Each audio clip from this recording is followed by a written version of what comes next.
He of course is a champion who was built for the top lane, so he is described as a bruiser. Collapsing top. As a bruiser or a straight up tank. And his overall kit is meant to fulfill this role. Now this guy has a really cool gimmick in which he is able to transform into a bigger monstrous version of himself, and that's the mini Gnar, which you are the default mode, and the mega Gnar. The mega Gnar gains a lot of bruiser type abilities and tank abilities, while the mini Gnar is more mobile, has longer range on his auto attacks, more attack speed, so he's more mobile in that regard. And you can see there you have a passive called Rage Gene, which gives you fury as you are in combat, and when it gets to 100%, it's when you can transform.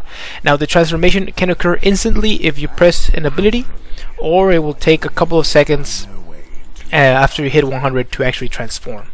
So we'll see how that we'll see that in a minute.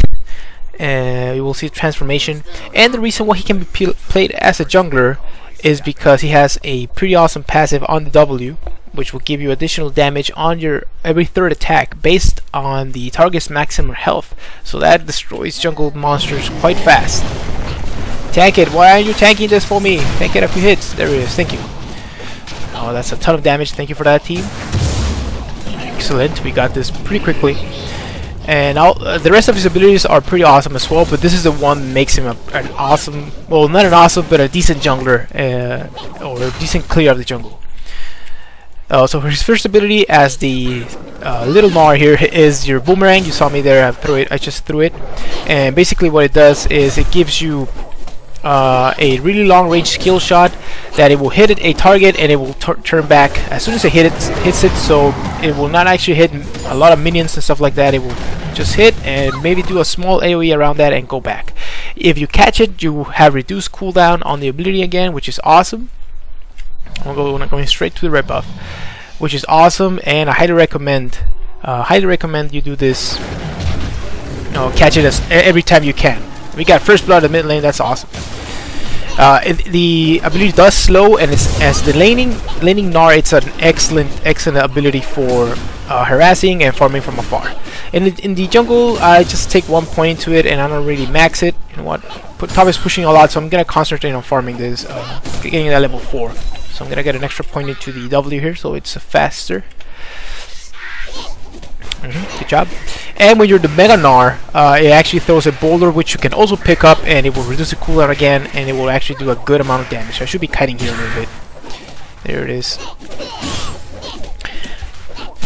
One thing I didn't mention about the boomerang, it does reduce damage to the subsequent targets that you hit by 50%, and you cannot hit a target multiple times. So it's only one hit per target, and that's pretty much it.